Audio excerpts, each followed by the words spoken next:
أعوذ بالله من الشيطان الرجيم. சபிக்கப்பட்ட ஷைத்தானை விட்டு அல்லாஹ்விடம் நான் பாதுகாப்பு தேடுகின்றேன். وإلى ثمود أخاهم صالحا قال يا قوم اعبدوا الله ما لكم من إله غيره قد جاءتكم بينة من ربكم هذه ناقة الله لكم آية فذروها تأكل في أرض الله ولا تمسوها بسوء فيأخذكم عذاب أليم. மேலும் சமூது கூட்டத்தாரிடம் அவர்களின் சகோதரர் சாலிகை நாம் அனுப்பினோம். அவர் கூறினார், என் சமுதாயத்தார்களே, அல்லாஹுக்கு அடிபணியுங்கள். அவனைத் தவிர உங்களுக்கு வேறு இறைவன் இல்லை. உங்கள் இறைவனிடமிருந்து தெளிவான சான்று உங்களிடம் வந்துவிட்டது.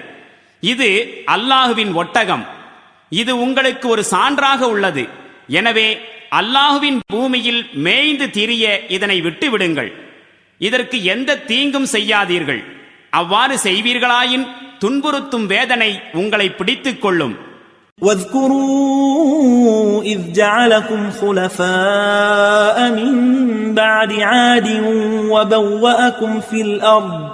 وبوأكم في الأرض تتخذون من سهولها قصورا وتنحتون الجبال بيوتا فاذكروا آلاء الله ولا تعثوا في الأرض مفسدين.